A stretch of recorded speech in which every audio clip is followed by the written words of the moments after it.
Hey everyone, Geek Girl here. Guess what?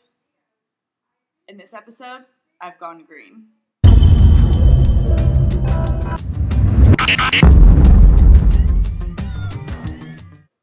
Okay, so before we get into the meat and potatoes of this episode, I wanted to give you all a little backstory on what initially inspired me to cover this topic. There were two things that set me off that got me going in the direction of seeing green. Okay, so the first thing that inspired me was that a friend of mine contacted me out of the blue. And he wrote me this long email telling me that he has a friend who works for a CFC manufacturing company. CFCs are compact fluorescent light bulbs, and we'll get into those later on in this episode. They decided to send me a bunch of them and see if I liked them. And if I did, they asked me to blog about them. Well, I did, so I'll be blogging about them later. And the second thing was that one of you blog buddies out there, Rick, emailed me randomly and out of the blue about this ingenious way to recycle hard drives that are inside of your DVR. And this inspired me because not only was it an ingenious way of recycling something, it was also reusing. It wasn't just recycling the materials. Actually, it was a really creative way to get something totally different out of something that you've already had. So I can't wait to get this episode started. Here we go.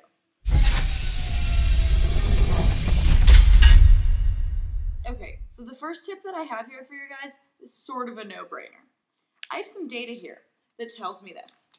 Between 1980 and 2005, 180 million electronic products accumulated in storage, according to the EPA. And in 2005, Americans tossed an estimated 1.5 million tons, 1.5 million tons of computers, TVs, scanners, printers, faxes, and cell phones into the trash. Dude, that's a lot of trash. And did you guys know that inside of all those types of electronic peripherals and computers and all that good stuff are toxic chemicals? Not good news for our landfills or our environment. So here are a number of ways for you to recycle all of your electronic junk. And don't worry if you don't catch them the first time you watch this. I'm going to put links to all of these worthwhile and worthy companies down in the text of this blog. So here's tip number 1, reselling stuff. You can go on eBay or Craigslist or a number of different websites and resell all of your old junk. There's lots of people out there who are techies, like me, who like to rebuild computers. They like to hack into phones and put their own software on them. They like to build applications for them. There's always somebody who's going to want your junk. Well, not always, but it's worth a try, don't you think? The second way to get rid of your junk is by donating it. There's so many worthwhile causes out there. But I find that the problem with people out there is that they're not quite sure where to donate it. They'd be happy to do it because they're just going to throw it away anyway, but they're not quite sure how to find it. I have a solution for you. There's a place called the National Christina Foundation. Don't worry, I'll put the link for you down here below. And what you do is you go on there and you enter information about the stuff that you want to get rid of, and they'll find places for you locally where you can get rid of your stuff. Just last year alone, the Christina organization found homes for 50,000 pieces of old equipment. Most of the time it goes to worthwhile causes like schools in third world countries where they're trying to educate people on electronics. All around, a wonderful, fantastic solution in my book. And through eBay Giving Works, another great recycling program, you can donate all or part of the funds from your profit of selling your stuff on eBay to the nonprofit organization of your choice. For a control freak like me, that's a great option too. Option number 3 is also sort of a big duh. Recycling. So the problem with recycling is that a lot of people also don't know where to take their stuff. But here's the great solution. So the EPA, the Environmental Protection Agency, has a great website full of tons and tons of resources, which of course I'll be linking to here below in the blog. They have links to manufacturers who have recycling programs, and you can go on there and you can find out how to recycle different sorts of stuff through the manufacturers who made them in the first place.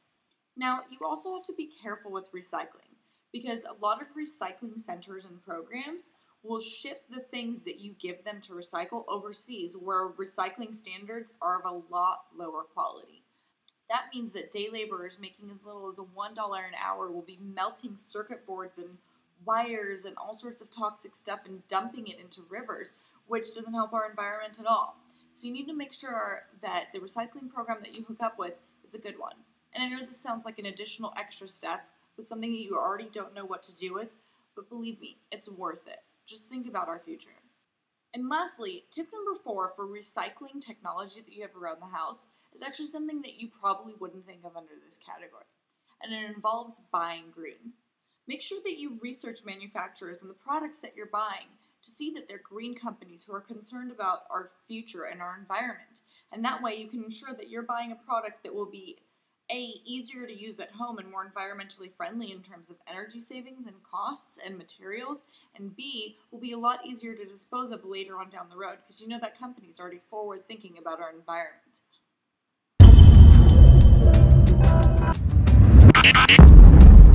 Okay, so tip number 2 is a bright idea. Sorry, I couldn't help myself. So the next tip has to do with lighting in your home.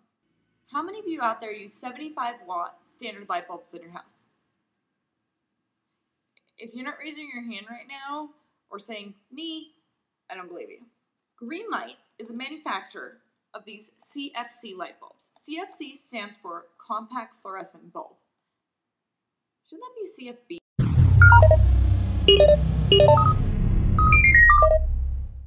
Anyway, it's CFC.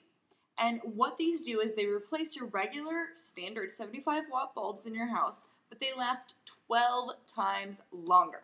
Seriously. Let me read to you what it says on the back of this box, okay?